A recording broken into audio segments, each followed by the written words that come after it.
Salut tout le monde, bienvenue à un nouvel épisode de Sur ce, bonne soirée. Aujourd'hui, on vous fait un recap de la grosse saison qu'il y a eu en Premier League cette année. Vraiment, les 38 matchs ont été joués dans la saison. Et on va commencer tout de suite avec la première équipe, Liverpool, qui gagne la Premier League cette année avec un total de 25 victoires, 9 matchs nuls et 4 défaites. Certains croiraient que c'est une amélioration peut-être avec le nouvel entraîneur Arne Slot. Mais vraiment, si on remarque le dossier de la saison passée, Liverpool, qui avait fini 3e avec 82 points, avait fini avec 24 victoires, 10 nuls et 4 défaites seulement. Ce qui n'est pas une grande différence avec le dossier de cette année de 25-9-4. Et on a, dans les deux saisons passées, donc celle qui vient de finir et celle d'avant, 86 buts marqués. Donc, il n'y a pas vraiment de différence qu'il y a eu avec la saison passée. Vraiment, ça a été les autres clubs qui se sont un peu écroulés face à Liverpool, si je peux le dire comme ça. Et dans ce qui est des joueurs, vraiment, dans ce qui est du gardien de but, Alisson Becker en 28 apparitions devant le filet, 9 jeux blancs. Vraiment, encore une fois, on voit que Alisson Becker, vraiment, probablement le meilleur gardien de but de la Premier League avec tellement de gardiens de but à nommer. En défense, vraiment, ça a été, je trouve, le jeu qui s'est vraiment le plus amélioré, malgré qu'on perdra Trent Alexander-Arnold la saison prochaine, vu qu'il est maintenant avec le Real Madrid. Mais vraiment, la défensive a été absolument sublime cette saison. Pour Liverpool, c'est 41 buts marqués, ce qui est quand même assez une bonne moyenne pour 38 matchs joués. C'est pas l'équipe qui s'est fait marquer le moins de buts. C'est Arsenal avec 34 buts contre, que je crois que c'est le club qui a été le plus performant défensivement, si l'on veut. Mais vraiment, la défensive, absolument phénoménale. Virgil van Dijk avec 3 buts, 14 jeux blancs. Ibrahima Konaté, 31 apparitions, 11 jeux blancs et un seul but, mais quand même. La défensive, si on voit les stats de probablement tous les joueurs, vraiment Trent Alexander-Arnold, lui c'est 4 jeux blancs, 3 buts, lui qui a toujours été un bonhomme sur les coups francs. Pour ce qui est des milieux de terrain, vraiment, ça aussi une belle amélioration. Dominique Szoboszlai, c'est 6 buts, 6 passes dans ses 36 matchs cette saison. Vraiment excellent. Alexis McAllister, que je trouve que ce joueur argentin, vraiment une belle acquisition de Liverpool de la saison passée, si je ne me trompe pas. C'est 5 buts, 5 passes pour lui en 35 matchs. Curtis Jones aussi a mentionné 3 buts, 3 passes. Peut-être pas un aussi bon résultat que, disons, Szoboszlai, mais vraiment, encore une fois, le milieu de terrain qui s'est vraiment resserré et ça l'a permis d'aller chercher vraiment des points vraiment importants. Et que dire de l'attaque de Liverpool cette année, qui a été la meilleure de la Premier League. Pour Luis Diaz, c'est 13 buts, 5 passes. Darwin Núñez, un peu moins performant cette saison avec 5 buts et 2 passes. Cody Gakpo avec 10 buts et 4 passes en 35 matchs. Diogo Jota, 6 buts, 3 passes en 26 matchs, qui est quand même assez bien. Et que dire de Mohamed Salah avec ses 29 buts et 18 passes en 38 matchs. Salah s'est vraiment démontré comme le joueur de la Premier League. On a vu dans les saisons passées que c'était peut-être Erling Haaland, le nouveau élu de la Premier League avec ses talents de buteur, mais vraiment Salah, non seulement a re-signé, ainsi que Virgil van Dijk avec Liverpool pour les prochaines saisons, mais vraiment s'est démontré comme un des joueurs les plus performants, pas seulement en Premier League, mais aussi dans l'ensemble du soccer européen. Vraiment, 29 buts, 18 passes, c'est pas tous les jours qu'on peut voir un joueur de cette forme-là, et Mohamed Salah s'illustre comme un des plus grands, peut-être pas le plus grand joueur que Liverpool a connu, mais vraiment dans les meilleurs joueurs que ce club-là a eu l'occasion d'avoir dans ses rangs. Vraiment une saison vraiment magnifique pour Liverpool. On a très bien commencé, on a moyennement fini avec 2 défaites et 2 matchs nuls, mais on avait déjà gagné la Premier League à ce moment-là. Donc vraiment, Liverpool, oui, malgré les échecs en Carabao Cup, en FA Cup et en Champions League face au Paris Saint-Germain, on est quand même allé mettre la main sur un premier trophée à la première saison de Arne Slot, ce qui est vraiment pas une mince tâche. Passons maintenant à cette deuxième équipe au classement général en fin de saison de la Premier League, Arsenal, qui, encore une fois, on peut dire, est arrivé un peu short au niveau du titre pour une troisième saison consécutive.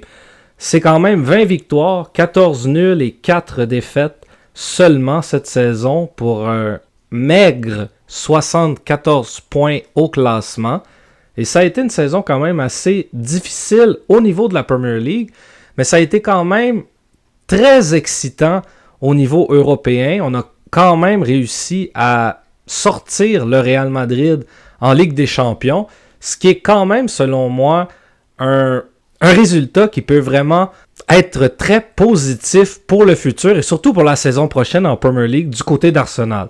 Ça a été encore une fois une excellente saison pour le gardien David Raya qui en 38 matchs a réussi à garder 13 jeux blancs, ce qui est d'ailleurs lui a valu le gant d'or de la Premier League pour le plus de jeux blancs cette saison.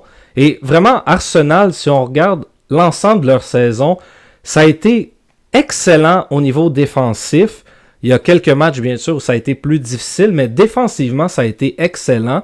Au milieu de terrain, ça a été particulièrement bien cette année, surtout avec Declan Rice, surtout aussi dans le match face au Real en Champions League, où Declan Rice a marqué 2 buts qui ont été fatals pour le Real.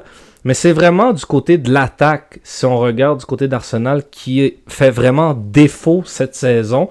Premièrement, Bukayo Saka a été blessé pendant une longue partie de la saison. Ça a vraiment fait mal à l'équipe. Et lui, il a réussi seulement 6 buts aussi cette saison, comparativement aux autres années où il était beaucoup plus sur la feuille de pointage. C'est Kai Havertz qui a été le meilleur marqueur de l'équipe avec seulement 9 buts. Et pour moi, je pense qu'avoir seulement 9 buts quand tu es une équipe qui est supposément une des top favorites de la Ligue pour la remporter, je pense que 9 buts seulement, c'est pas assez pour remporter une Champions League et pour remporter une Premier League. On a bien vu en Champions League, ça s'est arrêté malheureusement pour eux. Et en Premier League, on n'a pas été capable de se rendre jusqu'au bout en finissant encore une fois deuxième. Donc vraiment, pour moi, je pense que pour Arsenal, ce qui est très important pendant l'été, c'est vraiment de s'attarder à aller chercher un attaquant de pointe qui va vraiment pouvoir finir les buts et marquer plusieurs buts, disons une douzaine ou une quinzaine par saison, pour vraiment essayer d'aider et d'amener Arsenal à un autre niveau et d'essayer enfin de remporter cette Premier League tant attendue depuis plusieurs années, qui manque vraiment à l'équipe. Et si on regarde du côté des autres joueurs, ça a été quand même une saison intéressante pour Gabriel Martinelli. 33 matchs, 8 buts. Leandro Trossard, 38 matchs, 8 buts. Ça a été beaucoup plus difficile encore une fois cette saison pour Gabriel Jesus, qui a juste joué 17 matchs et marqué que 3 buts. On avait au début de la saison aussi amené Raheem Sterling en prêt de Chelsea. Et ça a été tout qu'un flop cette acquisition.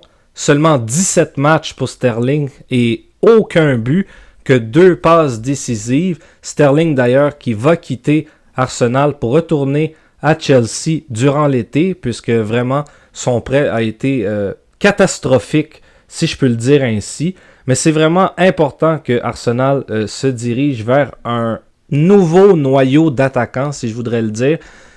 Parce que j'ai pas l'impression que Kai Havertz, c'est vraiment l'attaquant que Arsenal ont besoin ou doivent avoir, puisque ça fait déjà une saison et demie que Kai Havertz est là et Arsenal n'est pas capable d'aller au niveau supérieur avec lui. Ça va être aussi important cette saison-ci qui s'en vient de rester en santé. Gabriel en défense a manqué 10 matchs cette saison. Ça a été vraiment coûteux pour Arsenal en fin de saison.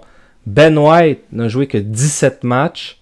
Ricardo Calafiori, qui a été une acquisition très importante durant le mercato d'été l'an passé, n'a joué que 19 matchs, lui aussi a été blessé. Donc ça va être vraiment important pour Arsenal de rester en santé cette saison et d'aller chercher un attaquant de pointe qui va pouvoir faire la différence lors des prochaines saisons. Passons maintenant à la troisième équipe. L'équipe qui avait gagné 4 Premier League de suite a fini troisième dans le classement cette saison. Manchester City, qui a fini avec un classement de 21 victoires, 8 nuls et 9 défaites. Tout le monde pensait que Man City allait encore gagner cette saison, mais ils se sont écroulés. Ils ont perdu la Champions League, ils ont perdu la FA Cup contre Crystal Palace en finale. Ils ont perdu la Carabao Cup, ils ont perdu toutes les coupes cette saison. Vraiment, ce qui marchait pas avec cette équipe cette saison, c'est malheureusement les blessures et l'attaque. Le joueur qui a le plus de buts, on sait tous, c'est Erling Haaland, qui a 22 buts et 3 passes. À part de ça, personne n'a plus que 10 buts. Si on regarde Jérémy Doku, il y a eu 29 présences, 3 buts, 6 passes. Savigno, en 29 apparences, 1 but, 8 passes. Omar Marmouche, on est allé le chercher trop tard parce que lui, il a le plus de buts. En 16 présences, il y a 7 buts. Donc si on serait allé chercher Marmouche bien plus tôt, d'après moi, l'équipe aurait peut-être fini au moins deuxième dans le classement. Kevin De Bruyne qui a été blessé aussi. Il y a seulement 4 buts, 7 passes en 28 matchs. L'année dernière, il a été bien plus que ça. Là, malheureusement, il ne jouerait plus avec Manchester City la prochaine saison. Bernardo Silva, en 33 matchs, il a 4 buts, 4 passes. Jack Grealish, qui fait beaucoup mieux habituellement. 20 apparences, 1 but, 1 passe. Kovacic, en 31 matchs, il a 6 buts, 2 passes. Rodri, je pense que c'est ça qui les a fait mal au niveau du milieu de terrain. Ce qui a fait mal, c'est qu'il a été blessé toute la saison. Il a juste eu une présence de 3 matchs. Il n'y a pas de but, pas de passe, parce qu'il a juste fait 3 matchs. Donc, vraiment, je pense que c'est ça qui a vraiment tué l'équipe. Sinon, au niveau de la défensive, Ruben Dias, il y a quand même 11 blanchissages, donc c'est vraiment pas si pire en 27 matchs. Kyle Walker, il y a 15 matchs joués, pas de blanchissage, donc ça aussi, ça a été un peu difficile pour Kyle Walker. Faut juste préciser que Kyle Walker, en janvier, il est parti avec l'AC Milan en prêt et il devrait pas revenir avec Man City non plus la saison prochaine. Sinon, John Stones, qui a joué 11 matchs, il a 1 blanchissage et 2 buts. Ce qui est pas si pire pour lui, mais quand même, la défensive a été en difficulté aussi. Nathan Ake, il a fait 10 matchs, il n'y a pas de blanchissage, pas de but. Il a été blessé aussi. Manuel Akanji, en 26 matchs, il y a 5 blanchissages, donc c'est pas si pire pour lui non plus. Et Rico Lewis, en 28 matchs, il y a 3 blanchissages, 1 but. Ce qui est pas si pire non plus, mais vraiment, comme je l'ai mentionné, la difficulté, c'était vraiment l'attaque, un peu de la défensive, mais surtout les blessés cette saison. Si je regarde un peu côté gardien de but, Ederson, en 26 matchs, il a 10 jeux blancs. Donc lui, il a fait sa job. Je trouve qu'il a fait pas pire cette saison aussi. Et Stéphane Ortega, en 13 matchs, il a 3 jeux blancs. Donc côté gardien de but, ça leur a pas été si pire. C'est vraiment les blessures, comme je le mentionne depuis tantôt. Ça a vraiment été difficile de ce côté-là. Pour moi, le joueur qui a vraiment été présent dans l'équipe cette saison, c'est Joško Gvardiol. En 37 matchs, il a 11 blanchissages et 5 buts. Vraiment, sans lui, je pense que l'équipe aurait bien plus écroulé, qui sont déjà écroulés. Et comme on le sait tous, Erling Haaland a été présent aussi, mais sinon, toute l'équipe ont été fantômes. Durant l'été, beaucoup de joueurs devraient quitter le club et quelques autres joueurs impact fera leur arrivée, dont possiblement Ryan Aït-Nouri de Wolverhampton. Passons maintenant à la 4e équipe de ce classement, Chelsea, qui ont connu sensiblement une excellente saison. D'ailleurs, les champions de la Conference League cette année, avec une belle victoire face au Real Betis. En 38 matchs cette saison, c'est 20 victoires, 9 nuls, 9 défaites pour 69 points et un différentiel de 21. Et ça a quand même été assez intéressant. On n'était pas certain de savoir où Chelsea s'en allait vraiment après leur saison quand même assez compliquée l'an dernier. Mais vraiment, cette saison, Enzo Maresca, le nouveau coach, a vraiment transformé cette jeune équipe-là, qui est quand même assez jeune, une des plus jeunes d'ailleurs de la Premier League. Et ça a été une saison quand même assez intéressante, surtout pour quelques joueurs, entre autres Marc Cucurella, qui vraiment, depuis la victoire de l'Euro de l'Espagne, connaît d'énormes succès. 36 matchs cette saison, 5 buts et 9 jeux blancs. Reece James, qui est revenu de blessure, le capitaine de Chelsea, en 19 matchs cette saison, c'est 1 but, 2 jeux blancs. Levi Colwill, qui a connu une très bonne saison, 35 matchs joués, 10 jeux blancs et 2 buts. Malo Gusto, qui vraiment sur les côtés en défensive, connaît d'excellents moments, 32 matchs, 4 jeux blancs, pas de but malheureusement, mais est très très bon défensivement. Au milieu de terrain, ça a été beaucoup mieux que dans les années précédentes. Enzo Fernandez, qui en 37 matchs a réussi 6 buts, 7 passes décisives. Moïse Caicedo, lui, a joué tous les matchs cette saison, un des rares à avoir joué tous les matchs. 1 but, 2 passes décisives. Que dire, encore une fois, de Cole Palmer? Ça a été un peu plus difficile cette saison, mais quand même, en 37 matchs, c'est 15 buts, 8 passes décisives pour le milieu de terrain anglais. Du côté de l'attaque, ça a été quand même assez compliqué, malgré des bonnes performances de Nicolas Jackson avec 10 buts en 30 matchs. Ça a été quand même très difficile pour les autres attaquants. Pedro Neto a juste 4 buts en 35 matchs.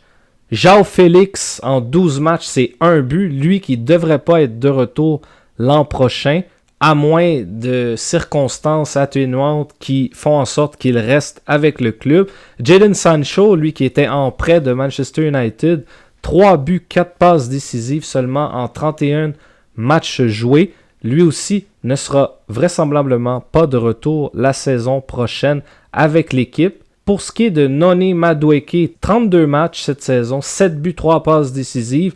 Lui aussi devrait ne pas être de retour avec l'équipe. Et Christopher Nkunku, qu'on est allé chercher il y a 2 saisons de ça, 27 matchs, que 3 buts et 2 passes décisives.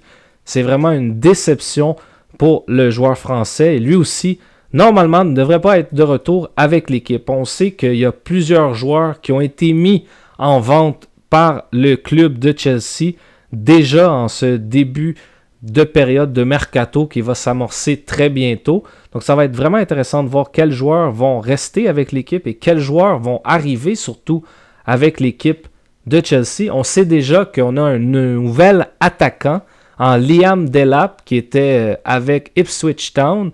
Ipswich qui a été relégué. On va en parler dans le prochain podcast. Ça a été relégué en Championship. Et Liam Delap, c'est un joueur que Enzo Maresca voulait absolument dans son équipe pour appuyer les joueurs comme Nicolas Jackson. Donc, le contrat a déjà été signé. Donc, c'est une très belle acquisition déjà pour Chelsea. Mais ça confirme un peu les départs de Christopher Nkunku et de Noni Madueke pour le moment. Il y a aussi des discussions au niveau du gardien de but. On sait que Robert Sanchez fait pas vraiment l'unanimité avec l'équipe. Lui aussi est possiblement sur le marché des transferts. Et aux premières nouvelles, Chelsea serait en discussion avec l'AC Milan pour aller chercher le gardien de but Mike Maignan, le français. Donc ça va être très intéressant de voir si Maignan va rejoindre Chelsea. On sait déjà que Mike Maignan a dit à Milan qu'il voulait, lui, rejoindre Chelsea et qu'il n'allait pas re-signer de contrat avec Milan. Reste à voir si les deux équipes vont s'entendre sur un montant pour le transfert, mais ça serait toute une acquisition dans les buts pour Chelsea d'avoir un Mike Maignan en Premier League. Allons-y maintenant avec cette 5e équipe dans le classement. C'est Newcastle United qui a fini sa saison avec un dossier quand même assez raisonnable de 20 victoires, 6 matchs nuls, mais quand même 12 défaites, 68 buts marqués et 47 buts concédés pour un différentiel de 21 et 66 points. Ça a été une saison assez, je dirais quand même, malgré les quelques déboires, si on veut, Newcastle ont eu une vraiment très très belle saison. Newcastle est un club qu'on retrouve souvent dans le top, je dirais le 8 de la Premier League, ce qui est déjà assez bien. Et vraiment, ça a été vraiment un travail remarquable de Eddie Howe cette année. On est allé gagner la Carabao Cup face à Liverpool. C'est depuis 1955 que Newcastle n'avait pas gagné de trophée. 70 ans, pas de trophée. En plus, on va battre les champions de la Premier League. Et avec un gros match de 2-1 d'ailleurs. Donc vraiment, félicitations premièrement à Newcastle qui ont quand même pu conclure leur saison avec un énorme succès d'aller gagner cette Carabao Cup et surtout contre Liverpool. Vraiment une saison assez remarquable aussi pour les gardiens de but, notamment Nick Pope. En 28 matchs, c'est 8 jeux blancs quand même. Nick Pope qui est j'ai l'impression que c'est un gardien de but qu'on oublie. Parce que Newcastle ont quand même une bonne équipe, une très bonne équipe tout de même. Et vraiment, ça commence aussi par le gardien de but, Nick Pope, avec, comme j'ai dit, ses 8 jeux blancs. Il y a aussi Martin Dubravka avec ses 5 jeux blancs en 10 matchs. Donc quand même 2 gardiens de but qui font vraiment un excellent travail dans la cage. Pour ce qui est des défenseurs, beaucoup de défenseurs se sont bien démarqués, notamment Fabian Schär. En 34 matchs, pour lui, c'est 10 jeux blancs et 4 buts. Vraiment une excellente saison pour le joueur suisse. Et on a aussi Dan Burn aussi en 37 matchs, 13 jeux blancs, un seul but. Et pour Tino Livramento, c'est 37 matchs et 7 jeux blancs. Pour aussi Lewis Hall, le joueur anglais, c'est 27 matchs et 7 jeux blancs. Donc, beaucoup de très belles choses qu'on peut voir en défense, vraiment, pour Newcastle, qui, oui, ont une quarantaine de buts alloués, mais quand même, un bon travail défensivement pour l'équipe. Pour ce qui est des milieux de terrain, on a Sandro Tonali en 36 matchs, c'est 4 buts, 2 passes. Pour Jacob Murphy, en 35 matchs, 8 buts et 12 passes, donc un excellent travail cette année pour lui. Harvey Barnes, pour lui, c'est en 33 matchs, 9 buts et 4 passes. Joe Willock, une saison un peu plus, en douceur, dans le mauvais terme. C'est seulement 2 passes pour le joueur anglais. Pour Bruno Guimaraes, en 38 matchs, un des seuls qui a joué tous les matchs de la saison, c'est 5 buts et 6 passes. Pour Joe Linton, en 29 matchs, 4 buts, 3 passes. Donc encore une fois, au milieu de terrain, peut-être pas autant de succès qu'en défense, mais encore un bon travail. Et que dire de Anthony Gordon et de Alexander Isak, respectivement pour eux. Gordon, en 34 matchs, c'est 6 buts et 5 passes. Et pour Alexander Isak, qui continue sur sa lancée de la saison passée avec 23 buts et 6 passes en 34 matchs.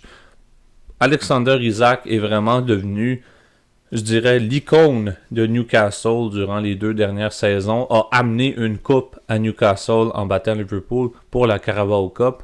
Donc vraiment pour Newcastle, il y a énormément de positifs dans l'avenir de cette équipe-là. Non seulement on gagne des trophées, on s'est placé en position pour aller jouer en Champions League la saison prochaine. Donc vraiment, beaucoup de belles choses se sont passées pour Newcastle. Et il y a vraiment un avenir extrêmement prometteur pour un club qui sait, pourrait finir dans le top 3 si tout se passe bien et si tout le monde reste en santé. Passons maintenant à la 6e équipe, Aston Villa, que eux, la saison dernière, avaient fini 4e au classement. Ils ont fini cette saison avec une fiche de 19 victoires, 9 nuls et 10 défaites. Pour moi, ce qui marchait pas avec l'équipe, en fait, c'est pas que l'équipe marchait pas, je pense que les équipes ont été un peu plus forts que eux cette saison, comme Newcastle et Chelsea qui les ont dépassés. Donc moi, je pense que Chelsea et Newcastle ont juste été un peu plus meilleurs qu'Aston Villa. Pour moi, l'équipe en tant que telle a eu pas tant de difficultés. Je trouve que c'est peut-être encore une fois des blessures qui ont nui cette saison au classement. Parce que si je regarde du côté du gardien de but, Emiliano Martinez, en 37 apparences, il y a 8 jeux blancs. Donc, c'est vraiment pas si pire. Si je regarde du côté des défenseurs, Matty Cash, en 27 apparences, il y a 5 blanchissages, 1 but. Ezri Konsa, en 34 matchs, il y a 8 blanchissages, 2 buts. Tyrone Mings, en 14 matchs, il y a 3 blanchissages. Lucas Digne, en 32 matchs, il y a 4 blanchissages. Pau Torres, en 24 matchs, 5 blanchissages. Ian Martin, en 29 matchs, 2 blanchissages, 1 but. Donc, pour vrai, côté défensif, c'est vraiment pas si pire. Même chose pour le milieu de terrain. John McGinn, en 34 matchs, il y a 1 but, 4 passes. Yuri Telemans, en 36 matchs, il y a 3 buts, 7 passes. Jacob Ramsey, ça a été un peu plus difficile. 29 matchs, 1 but, 3 passes. Même chose pour Boubacar Kamara. En 26 matchs, il y a 1 but. Leon Bailey, 24 matchs, 1 but, 2 passes. Pas si pire, mais il aurait pu faire mieux. Ross Barkley, en 20 matchs, 3 buts, 1 passe. Et Amadou Onana, en 26 matchs, il y a 3 buts. Comme, je vois pas c'était quoi la difficulté au milieu de terrain. Même chose côté attaque. Ollie Watkins, toujours aussi bon, en 38 matchs. Le seul joueur qui a joué les 38 matchs. 16 buts, 8 passes. Ollie Watkins, toujours présent. John Durant, en 20 matchs, il y a 7 buts, ce qui est très bien. Mais il faut souligner que Durant, en janvier, il est parti avec l'équipe El Nasser. Sinon, Morgan Rogers, 37 matchs, 8 buts, 10 passes, très présent. Doniel Malen, en 14 matchs, il y a 3 buts, ce qui est pas si pire pour 14 matchs. Sinon, on a ramené le joueur de Man United, Marcus Rashford, qui a joué 10 matchs. Il y a 2 buts, 2 passes, ce qui est pas si pire pour 10 matchs, en espérant qu'il va plus jouer avec l'équipe cette saison. Et Marco Asensio, en 13 matchs, il y a 3 buts, 1 passe. Donc, comme je dis depuis tantôt, l'équipe en tant que telle, les statistiques des joueurs sont vraiment pas si pires. Ce qui n'a pas marché avec l'équipe, quoiqu'ils ont quand même fini 6e. Donc, c'est vraiment pas si pire. Ce qui n'a pas marché, d'après moi, c'est parce que Chelsea et Newcastle ont été un peu plus forts cette saison. Donc, on peut dire qu'ils ont été quand même très bons dans le classement et les blessures ont nuit aussi. Donc, Aston Villa, d'après moi, ils vont encore rester haut dans le classement la saison prochaine. Passons maintenant à la 7e équipe. On est tous choqués que cette équipe-là a fini haut dans le classement. Nottingham Forest, que eux, la saison dernière, avaient fini 17e du classement. Donc, une grosse amélioration pour cette équipe, qui ont fini avec une fiche de 19 victoires, 8 nuls et 11 défaites. Regardons du côté du gardien de but, Mats Sells. En 38 matchs, il y a 13 jeux blancs. Mats Sells, qui a gagné le Godor pour le meilleur gardien avec 13 blanchissages, comme David Raya d'Arsenal. Si on regarde du côté des défenseurs, Neco Williams, en 35 matchs, il y a 7 jeux blancs et 1 but. Donc, Neco Williams a connu une saison excellente. Du côté de Murillo, en 36 matchs, il y a 11 blanchissages et 2 buts. Donc, lui aussi, une très très bonne saison. Et Nikola Milekovic, en 37 matchs, il y a 13 jeux blancs et 5 buts. Donc, on voit que la défensive a très bien marché cette saison. Donc, ça conclusait pour les défenseurs. Maintenant, pour le milieu de terrain, je vais juste vous parler de un joueur parce que ce joueur-là a été exceptionnel. Morgan Gibbs-White, en 34 matchs, il y a 7 buts, 8 passes. Donc, il montre une très très bonne saison. Mais en ce moment, il y a des rumeurs que malheureusement, peut-être qu'il va partir de Nottingham Forest. Si Morgan Gibbs-White part de l'équipe, il va vraiment falloir que Nottingham Forest améliore son milieu de terrain parce que sans Morgan Gibbs-White, je pense vraiment qu'ils vont beaucoup avoir de difficultés côté milieu de terrain. Maintenant, passons à l'attaque. Nottingham Forest a eu de très beaux jeux niveau attaque.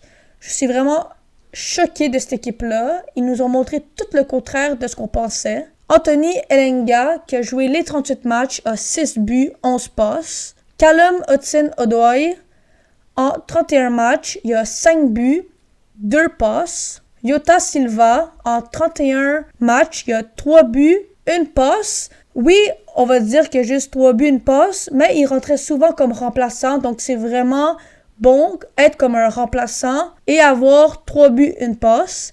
Sinon, le joueur étoile de l'équipe, le meilleur joueur de l'équipe qui nous a vraiment choqués, Chris Wood, en 36 matchs, il a 20 buts, 3 passes. 20 buts, c'est pas rien 20 buts, il a vraiment représenté l'équipe, le joueur étoile. Je donne mon chapeau à Chris Wood en espérant que la saison prochaine, il reste aussi bon qu'il était cette saison.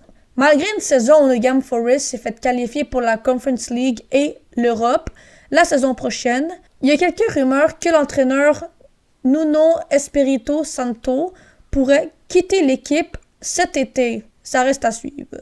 Passons maintenant à la 8e équipe du classement, Brighton, avec 16 victoires, 13 nuls et 9 défaites cette saison pour un 61 points. Ça a été quand même une saison compliquée pour Brighton qui, normalement, est capable de finir un peu plus haut au classement depuis qu'ils sont arrivés en Premier League. Bart Verbruggen, le gardien, en 36 matchs cette saison, 7 jeux blancs. Ça a quand même été assez efficace. Un des très bons gardiens en Premier League depuis quelques saisons.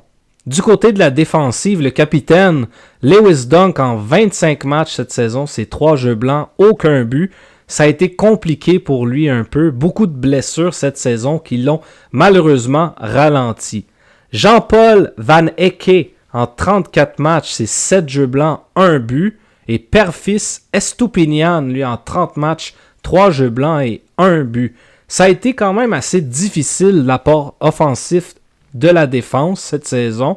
Va peut-être falloir régler un peu ce problème-là dans la saison à venir pour Brighton si on veut espérer à de meilleurs résultats au classement. Du côté du milieu de terrain, ça a été aussi assez compliqué. Vraiment, le seul joueur qui s'est présenté cette saison, c'est Karu Mitoma en 36 matchs. C'est 10 buts, 4 passes décisives. Et pour le reste, ça a été assez difficile, entre autres dû à la perte de Pascal Gross qui a rejoint, lui, le Borussia Dortmund l'été dernier. Ça a laissé un gros vide au milieu de terrain. Il va falloir justement aller chercher 1 ou 2 joueurs au milieu de terrain durant le mercato pour essayer de pallier à la perte de Pascal Gross et surtout à la perte d'attaque qu'on aurait pu avoir cette saison pour la saison prochaine du côté de Brighton. Du côté de l'attaque, ça a quand même été assez intéressant, surtout pour 2 joueurs en particulier. João Pedro, qui lui en 27 matchs a eu 10 buts, 6 passes décisives, mais malheureusement a manqué quelques matchs dus aux blessures. Danny Welbeck, lui, en 30 matchs, c'est 10 buts et 4 passes décisives, ce qui est quand même très excellent pour l'attaquant anglais qui ne fait pas que rajeunir avec les années. Pour ce qui est des autres joueurs, ça a été quand même assez difficile. On s'est vraiment contenté vraiment de João Pedro et de Danny Welbeck cette saison. João Pedro, d'ailleurs, il y a plusieurs rumeurs qui l'envoient ailleurs qu'à Brighton pour la saison prochaine. Donc ça va être vraiment très intéressant de voir ce qui va se passer dans ce dossier-là. Parce que si Brighton perd João Pedro, c'est 10 buts de perdus, si on veut, entre guillemets, la saison prochaine. Ce qui pourrait faire très mal à l'équipe. Donc il faudra voir si on le remplace ou si on fait confiance aux jeunes attaquants qu'on a dans l'organisation, entre autres Simon Edingra ou bien Jorginho Rutter, qui, eux, cette saison, ont eu respectivement 5 et 2 buts seulement. Donc, il va falloir vraiment regarder toutes les options qu'on va avoir du côté de Brighton pendant le mercato pour essayer d'améliorer l'équipe, essayer d'améliorer nos chances de monter au classement la saison prochaine. Allons-y avec la 9e équipe au classement, c'est Bournemouth, qui en 38 matchs ont eu 15 victoires, 11 matchs nuls et 12 défaites, ce qui est pas si mal pour une équipe qu'on voit plutôt en milieu de tableau. Donc assez bien mérité comme place si on veut. 58 buts marqués, 46 buts concédés pour encore une fois, pour une équipe de cette ampleur-là, un différentiel de 12 dans le positif évidemment. Et avec 56 points, finissent leur saison quand même d'un bon pied. Quand même une bonne 9e place. Et vraiment, il y a eu beaucoup de changements dans cette équipe-là durant l'année. On a premièrement, on s'est débarrassé de Neto qu'on a envoyé aux Gunners d'Arsenal, lui qui avait seulement joué 2 matchs cette saison. C'est vraiment Kepa que lui a été amené en prêt de Chelsea et vraiment 8 jeux blancs en 31 matchs. Vraiment un excellent gardien de but et une excellente affaire pour Bournemouth. Vraiment, le gardien de but espagnol, 30 ans, quand même beaucoup de matchs sous la cravate qui peut vraiment amener un bon plus dans les prochaines saisons pour Bournemouth. En défense, c'est vraiment Milos Kerkez qui a mené le bal, qui a vraiment été leur meilleur défenseur cette saison avec 9 jeux blancs, 2 buts, lui qui a joué tous les matchs de la saison. Et c'est vraiment le défenseur qui s'est le plus illustré, mais on a aussi Ilya Zabarny avec 36 matchs, 8 jeux blancs, donc lui aussi c'est bien illustré, ainsi que Dean Whitson avec 32 buts, 7 jeux blancs et quand même 3 buts aussi, donc vraiment les défenseurs qui se sont le plus illustrés. En milieu de terrain, c'est un peu plus compliqué. On a Lewis Cook avec 36 matchs, 1 but, 3 passes. David Brooks, 2 buts en 29 matchs. Ryan Christie, 2 buts, 3 passes en 29 matchs. Donc, c'est pas vraiment le milieu de terrain qui a mené le bal, si on veut, pour l'équipe. Donc, pendant le mercato cet été, probablement aller chercher des milieux de terrain pour ce qui est de Bournemouth. Et je vais probablement dire la même chose aussi pour les attaquants. On s'est débarrassé de Dominic Solanke, qui lui est maintenant avec Tottenham. Donc Dominic Solanke qui quand même avait eu une saison, quand même 19 buts la saison passée avec Bournemouth. Et en 27 matchs avec Tottenham, c'est 9 buts. Donc on s'est débarrassé quand même d'un bon marqueur de buts. Mais c'est les 3 prochains attaquants que je vais nommer qui ont vraiment été la clé du succès en attaque. Donc on a Dango Ouattara avec 7 buts, 4 passes en 32 matchs. On a Antoine Semenyo, 37 matchs, 11 buts et 5 passes. Et celui qui a mené son équipe pour les buts, c'est Justin Kluivert, 12 buts et 6 passes. Donc vraiment 3 attaquants, quand même des buts assez bien partagés, 2 marqueurs de 10 buts et plus. Mais vraiment, peut-être aller chercher 7 attaquants de pointe de plus au mercato pour Bournemouth pour vraiment avoir une équipe vraiment offensivement beaucoup mieux structurée. Et aussi, avec tous les attaquants que Bournemouth ont en leur possession, il y en a aussi un qui s'est très bien illustré quand même à sa première saison avec le club. C'est Evan Nilsson, le joueur brésilien de 25 ans. C'est 10 buts en 31 matchs quand même. Pour un début de carrière, c'est quand même assez bien. Une dizaine de buts déjà, avec une passe en plus. Donc, ça va être intéressant de suivre ce jeune joueur pendant les prochaines saisons. Et Bournemouth, qui aussi pour la prochaine saison et celles qui vont suivre, dépendant comment ils vont gérer le mercato pour amener, comme j'ai dit, des milieux de terrain et peut-être un attaquant de pointe de qualité, va peut-être pouvoir monter au classement dans les prochaines saisons. Bournemouth, un club à surveiller encore une fois. Passons maintenant à la 10e équipe de ce classement, Brentford, qui en 38 matchs cette saison, c'est un dossier de 16 victoires, 8 nuls et 14 défaites pour 56 points au classement, à égalité d'ailleurs avec les 9e au classement, Bournemouth, pour les points. Ça a été une saison quand même assez intéressante pour Brentford, surtout du côté du gardien de but, Mark Flecken, qui en 37 matchs cette saison a réussi 7 jeux blancs, ce qui lui a d'ailleurs valu un transfert. On va en parler un peu plus tard dans le podcast. Du côté de la défensive, ça a été assez compliqué. C'est vraiment là, selon moi, le point faible de Brentford.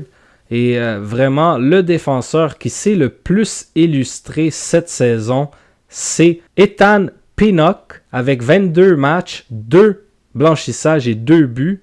Et Christopher Ayer avec 24 matchs joués et 1 jeu blanc. Sinon, du côté des autres défenseurs, ça a été quand même assez compliqué. Faut souligner que celui qui a été le plus présent en défensive, ça a été Nathan Collins en 38 matchs. Donc, il a joué tous les matchs cette saison. C'est 8 jeux blancs et 2 buts.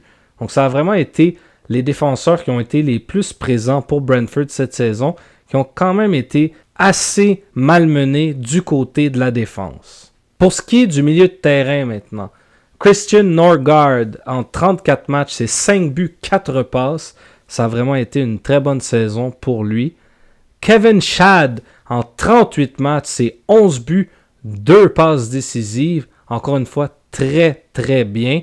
Yohan Wissa, 35 matchs, 19 buts, 4 passes décisives. Encore une fois, très excellent pour un joueur que, pour plusieurs, on ne s'attendait pas à ce qu'il y ait une saison avec autant de buts et autant d'importance avec l'équipe. Mikkel Damsgaard, 38 matchs joués, 2 buts, 10 passes décisives, ce qui est quand même excellent au niveau des passes. Mais que dire du joueur de la saison pour Brentford? Brian Mbeumo, 38 matchs, 20 buts, 7 passes décisives, sa meilleure saison en carrière et a vraiment démontré cette saison à quel point il était un joueur important et très dominant en Premier League. Du côté de l'attaque, ça a été extrêmement difficile, quoique Yohan Wissa et Bryan Mbeumo ont joué au poste d'attaquant et d'attaquants latéraux cette saison, puisque ça a été vraiment très difficile pour les attaquants réguliers de l'équipe. Kane Lewis-Potter, en 38 matchs, c'est 1 but, 3 passes décisives seulement. Igor Thiago, qu'on était allé chercher l'an dernier lors du mercato d'été, a joué que 8 matchs, aucun but, aucune passe. Ça a été une saison remplie de blessures pour lui. Et on va espérer que la saison prochaine qui s'en vient, ce soit beaucoup mieux de son côté. Et c'est vraiment la perte d'Ivan Toney qui a rejoint l'Arabie Saoudite lors du dernier mercato qui a fait très mal au niveau de l'attaque.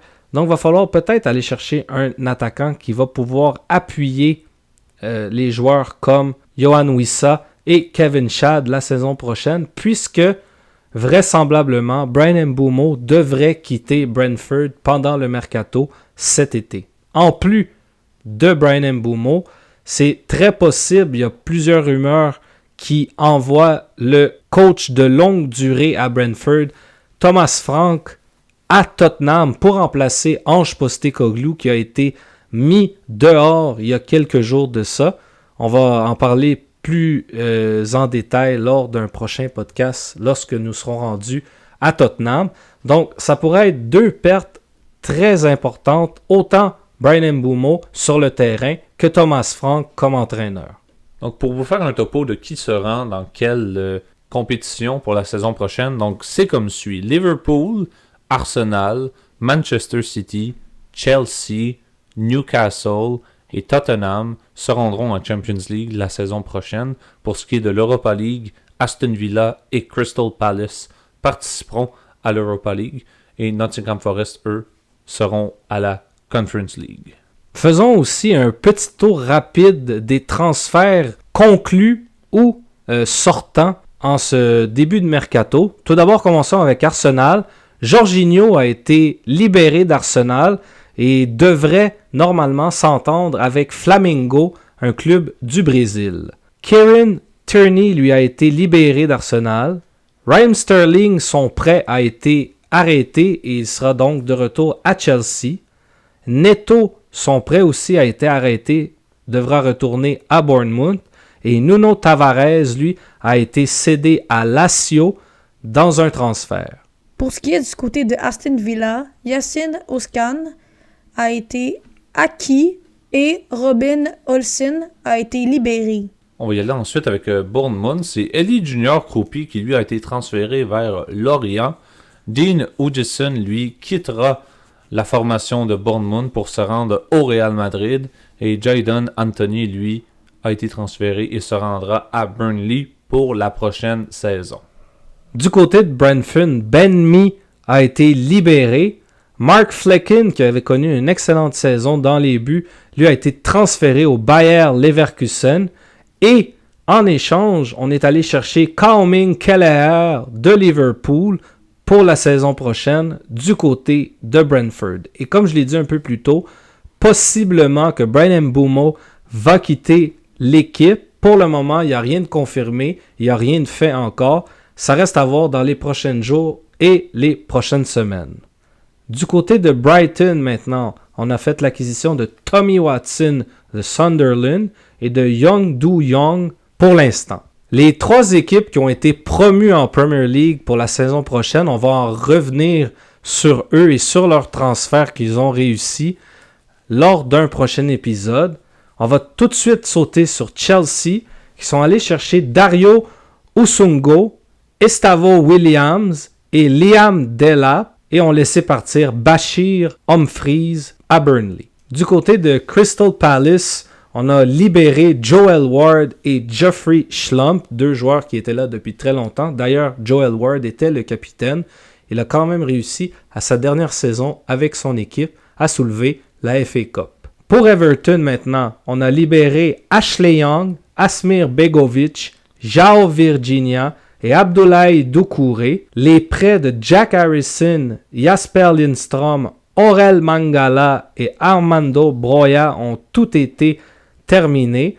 Harrison retourne à Leeds, Lindstrom à Napoli, Mangala à Lyon et Broya va retourner à Chelsea.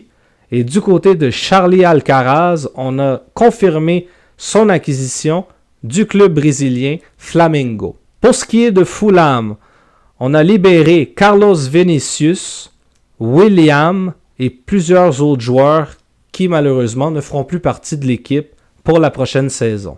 Pour ce qui est de Liverpool, vraiment très actif dans le mercato en ce moment, Georgi Mamadashvili a été acquis de Valencia. Trent Alexander-Arnold, comme j'ai nommé tantôt, a été transféré vers le Real Madrid. Jérémy Frimpong du Bayer Leverkusen fera son arrivée à Liverpool pour la prochaine saison. Vraiment toute une acquisition ici par Liverpool. Kalmin Keller, lui, se rendra à Brentford via transfert. Et Armin Pexi, lui, a été transféré vers Liverpool du club de Puskás Akademia. Pour ce qui est du côté de Manchester City, Kevin De Bruyne a été libéré et Jacob Wright a été transféré à Norwich City. Pour ce qui est de Manchester United, on a libéré Christian Eriksen, Johnny Evans et Victor Lindelof. Et on est allé acquérir Matheus Cunha de Wolverhampton. Ça, c'est déjà une très grosse acquisition du côté de Manchester United qui vont tenter de remonter la pente après une saison très décevante de leur côté. Pour ce qui est de Newcastle, Antonio Cordero a été transféré dans l'équipe du club de Malaga. Jamal Lewis, lui, a été libéré et Lloyd Kelly, lui, a été transféré vers la Juventus de Turin via transfert. Pour ce qui est du côté de Nottingham Forest, Jack Perkins a été transféré à Northampton Town. Pour ce qui est de Tottenham, ça a été vraiment un début de mercato, disons, rapide. On a acquis Lukas Vuskovic de Hajduk Split.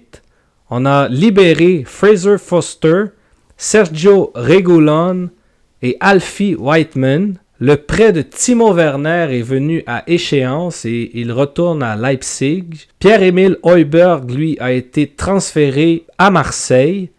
Et on a fait l'acquisition officielle de Kevin Danso du RC Lens, l'équipe française. Pour ce qui est de West Ham United, on a libéré Aaron Cresswell, Lukas Fabianski, Vladimir Soufal, Danny Ings et Kamarai Sawyer, qui d'ailleurs a rejoint Northampton Town par la suite. Et on a fait l'acquisition de Jean-Claire Todibo de Nice. Le prêt de Carlos Soler est venu à échéance et il rejoindra le PSG. Et le prêt de Evan Ferguson aussi est arrivé à échéance et retournera à Brighton pour la saison prochaine. Du côté de Wolverhampton, on a libéré Pablo Sarabia.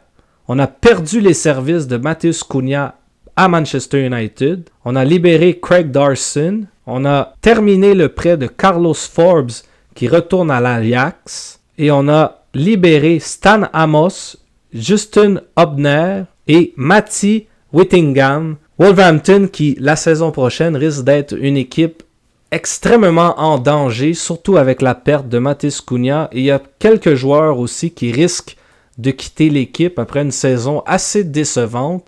Entre autres, Ryan Aït-Nouri, comme Chloé en a parlé un peu plus tôt, qui risque fort probablement de rejoindre Manchester City dans les prochaines semaines, voire les prochains jours. Et avec 1h15 qui reste à peu près au mercato à l'heure dont on vous parle, il y a toujours place à beaucoup d'échanges qui peuvent vraiment avoir une grosse répercussion sur la saison qui s'en vient l'année prochaine. Bien sûr que le mercato va se réouvrir après la FIFA Club World Cup, mais bien sûr, il y a une pause entre la compétition et le mercato qui va s'ouvrir par la suite encore. Donc, ça va être vraiment intéressant de suivre toutes les acquisitions et les pertes de chaque équipe de la Premier League durant cette période estivale. C'est ce qui va conclure cet épisode. Aujourd'hui, on vous revient plus tard cette semaine avec les 10 dernières équipes au classement de la Premier League et avec des mises à jour du mercato s'il y en a lieu. Et sans oublier évidemment de vous parler des 3 équipes promues et évidemment des 3 équipes qui sont reléguées la saison passée en fait. Merci une fois de plus tout le monde de nous avoir écoutés. J'espère comme à l'habitude qu'on vous a instruit autant que diverti. Et on vous revient plus tard cette semaine avec le reste du classement de la Premier League. Merci et bonne soirée.